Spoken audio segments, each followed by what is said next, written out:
നമസ്കാരം. മറ്റൊരു വീഡിയോയുമായി വീണ്ടും പ്രേക്ഷകരുടെ മുമ്പിലേക്ക് എത്തുകയാണ്. താരസംഘടന അമ്മയുടെ വാർഷിക പൊതുയോഗം 30-ാം തീയതിയാണ്. ഇതുമായി ബന്ധപ്പെട്ട് തെരഞ്ഞെടുപ്പും ഉണ്ട്. അതുമായി ബന്ധപ്പെട്ടുള്ള വാർത്തയാണ് ഞാനിപ്പോൾ പ്രേക്ഷകരുടെ മുമ്പിലേക്ക് എത്തുന്നത്. ഇപ്പോൾ തെരഞ്ഞെടുപ്പുമായി ബന്ധപ്പെട്ട ചിത്രം പൂർണ്ണമായി തെളിഞ്ഞിരിക്കുന്നു. കഴിഞ്ഞ ദിവസം ഞാൻ ഈ വാർത്ത ചെയ്തിരുന്നു.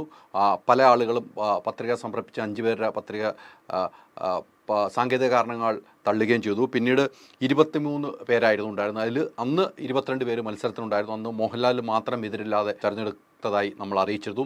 പിന്നീട് പത്രിക സമർപ്പിച്ചവർ ആയി ബന്ധപ്പെട്ട് പിൻവലിക്കേണ്ട അവസാന ഡേറ്റ് ആയിരുന്നു ഇന്നലെ. ഇന്നിപ്പോൾ പിൻവലിച്ചു കഴിഞ്ഞപ്പോൾ കൃത്യമായ ഒരു പൂർണ്ണ രൂപം എത്തിയിരിക്കുന്നു. എന്തായാലും മോഹൻലാൽ എതിരില്ലാതെ തിരഞ്ഞെടുത്തിരിക്കുന്നു. അമ്മ സംഘടനയെ നയിക്കാൻ ഇനി മോഹൻലാൽ തന്നെയാണ് ഇനി 3 വർഷക്കാലത്തേക്ക്. അതോടൊപ്പം തന്നെ എതിരില്ലാതെ മറ്റൊരാളും കൂടെ തിരഞ്ഞെടുക്കപ്പെട്ടിരിക്കുകയാണ്.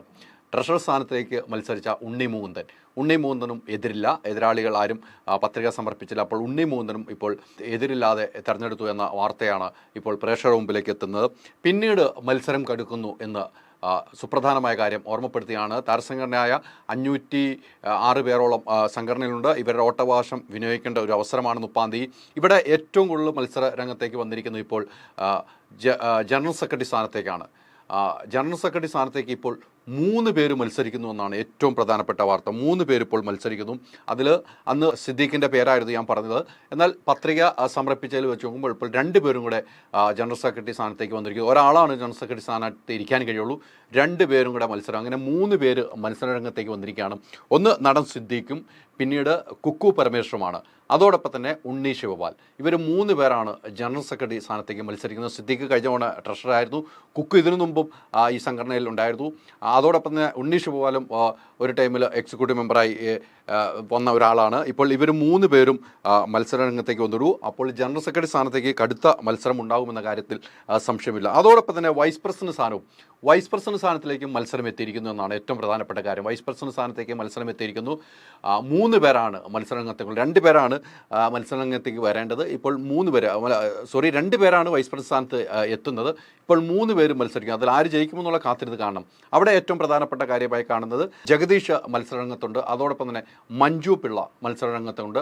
അതോടൊപ്പം തന്നെ ജയൻ ചേർത്തല. ഇങ്ങനെ 3 പേരാണ് വൈസ് പ്രസിഡന്റ് സ്ഥാനത്തേക്ക് മത്സരിക്കുന്നത്. ഇവിടെ 2 പേരാണ് വൈസ് പ്രസിഡന്റ് സ്ഥാനമായി ഈ താരസംഘടനയിൽ ഉണ്ടാവുക. അവിടെ 3 പേര് മത്സരിക്കുന്നു. അതോടൊപ്പം തന്നെ ജോയിൻറ്റ് സെക്രട്ടറി സ്ഥാനത്തേക്കും മത്സരം വന്നിരിക്കുകയാണ്. ബാബുരാജ് കഴിഞ്ഞ തവണ എക്സിക്യൂട്ടീവ് മെമ്പറായിരുന്നു. ബാബുരാജ് ജോയിൻറ്റ് സെക്രട്ടറി സ്ഥാനത്തേക്ക് പത്രിക നൽകിയിരുന്നു. അതോടൊപ്പം തന്നെ ഇപ്പോൾ അനൂപ് ചന്ദ്രനും പത്രിക സമർപ്പിച്ചിട്ടുണ്ട്. അവർ പിൻവലിച്ചിട്ടില്ല. അപ്പോൾ ജോയിൻറ്റ് സെക്രട്ടറി സ്ഥാനത്തേക്ക് മത്സരമുണ്ട്. അനൂപ് ചന്ദ്രനും ബാബുരാജുമാണ് ഏറ്റുമുട്ടുന്നത്. ഇവർ 2 പേരിൽ ആര് ജയിക്കുമെന്ന് കാത്തിരുന്ന് കാണണം. അതോടൊപ്പം തന്നെയാണ് എക്സിക്യൂട്ടീവ് സ്ഥാനത്തേക്ക് 12 പേരാണ് ഇപ്പോൾ മത്സരരംഗത്തുള്ളത്. 11 പേരാണ് എക്സിക്യൂട്ടീവ് സ്ഥാനത്തേക്കുള്ളത്. അത് 12 പേര് മത്സരരംഗത്തിന് വേറെ ആളുകൾ കൊടുത്തിരുന്നു എങ്കിൽ പിൻവലിച്ച ആളുകളാണ്. പക്ഷേ ഇപ്പോൾ കൃത്യമായി തന്നെ പറഞ്ഞാൽ 12 പേര് എക്സിക്യൂട്ടീവ് സ്ഥാനത്തേക്കുണ്ട്. 11 പേരാണ് ഈ കമ്മിറ്റിയിൽ വേണ്ടത്. 12 പേര് എക്സിക്യൂട്ടീവ് സ്ഥാനത്തേക്ക് മത്സരിക്കുന്നു എന്ന വിവരം നമുക്ക് ലഭ്യമായിട്ട്, അപ്പം ഒരാൾ പിൻവലിച്ച ആയ വിവരം നമുക്ക് ലഭിച്ചിട്ടുണ്ട്. ഞാൻ ആ പേര് വിവരം ഒന്നിപ്പോൾ പ്രേക്ഷകരെ അറിയിക്കാം. ഉണ്ണി മുകുന്ദൻ ഞാൻ നേരത്തെ പറഞ്ഞു എതിരില്ലാതെ തിരഞ്ഞെടുക്കപ്പെട്ടു. ടിനി ടോം മത്സരരംഗത്തുണ്ട്. സുരേഷ് കൃഷ്ണ മത്സരരംഗത്തുണ്ട്. സുരാജ് വെഞ്ഞാറമൂട് മത്സരരംഗത്തുണ്ട്. കലാഭവൻ ഷാജോനുണ്ട്. അൻസിബ അസനുണ്ട്. വിനു മോഹനൻ. അതോടൊപ്പം തന്നെ രമേഷ് പിഷാരടി, ഡോക്ടർ റോണി മത്സരിക്കുന്നുണ്ട്. രചന നാരായണൻകുട്ടി പത്രിക പിൻവലിച്ചിരിക്കുന്നു. രചന നാരായണൻകുട്ടി ഇത്തവണ മത്സരത്തിനില്ല. പത്രിക സമർപ്പിച്ച ആളാണ്. ഇന്നലെ അവസാന ഡേറ്റിൽ രചന നാരായണൻകുട്ടി പിന്മാറിയിരിക്കുകയാണ്. എന്നാൽ മത്സരത്തിലേക്ക് അനന്യ മത്സരരംഗത്തേക്കുണ്ട്. സരയു മത്സരരംഗത്തേക്കുണ്ട്. ജോയ് മാത്യു ഉണ്ട്. ടോവിനോ തോമസ് ഉണ്ട്. അങ്ങനെ 11 പേരിൽ 12 പേര് മത്സരരംഗത്തേക്ക് വന്നിരിക്കുന്നു. ഒരാൾ ഇപ്പോൾ പിന്മാറി. രചന നാരായണൻകുട്ടി പിന്മാറിയിരിക്കുകയാണ്. എന്തായാലും കടുത്ത മത്സരം ഉണ്ടാകുമെന്ന കാര്യത്തിൽ യാതൊരു സംശയമില്ല. മോഹൻലാലിനെയും ഉണ്ണി മുകുന്ദനെയും പ്രസിഡന്റും ട്രഷററും ഇപ്പോൾ എതിരില്ലാതെ തെരഞ്ഞെടുത്തു. അവർ ഔദ്യോഗികമായി തന്നെ പ്രഖ്യാപനം 30-ാം തീയതിയാണ് ഉണ്ടാകുന്നത്. ഇപ്പോൾ നമുക്ക് തന്നെ പ്രഖ്യാപിക്കാൻ പറ്റും ഇവർ 2 പേരും ഈ സ്ഥാനത്തുണ്ടാവും. ഇനി മത്സരത്തിലൂടെ ആയിരിക്കും മറ്റുള്ളവർ വിജയിക്കുക. കടുത്ത മത്സരത്തിലേക്ക് പോകുന്നത് ഞാൻ നേരത്തെ പറഞ്ഞ പോലെ ജനറൽ സെക്രട്ടറി സ്ഥാനത്തേക്ക് 3 പേരും മത്സരിക്കുന്നു. ഒരാളാണ് ജനറൽ സെക്രട്ടറി സ്ഥാനത്തേക്ക് വേണ്ടത്. വൈസ് പ്രസിഡന്റ് സ്ഥാനത്തേക്ക് 3 പേരും മത്സരിക്കുന്നു.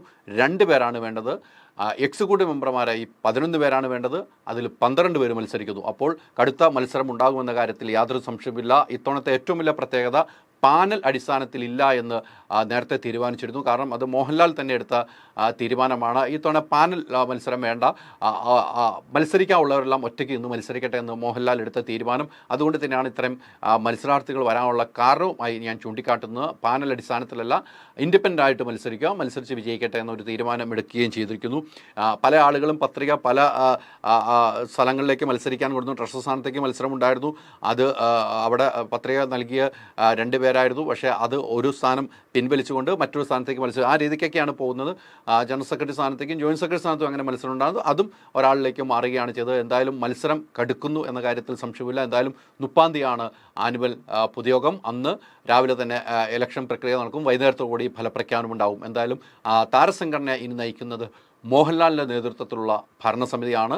ആ ഭരണസമിതിയിൽ ആരൊക്കെയാണ് ഔദ്യോഗിക സ്ഥാനത്തിലെത്തുക, എക്സിക്യൂട്ടീവ് മെമ്പർ സ്ഥാനത്തേക്ക് എത്തുക എന്ന് കാത്തിരുന്ന് കാണാം. എന്തായാലും ഈ താരസംഘടന അംഗങ്ങളെല്ലാം വോട്ട് ചെയ്യാൻ എത്തണമെന്ന് നിർബന്ധമായി പറഞ്ഞിട്ടുണ്ട്.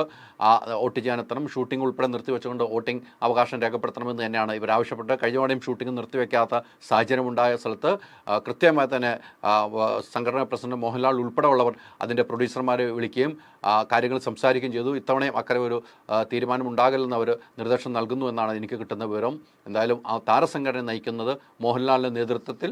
ഇനി ആരൊക്കെയാണ് അതിലുണ്ടാകുക എന്ന് 30-ാം തീയതി നമുക്ക് കാത്തിരുന്ന് കാണാം.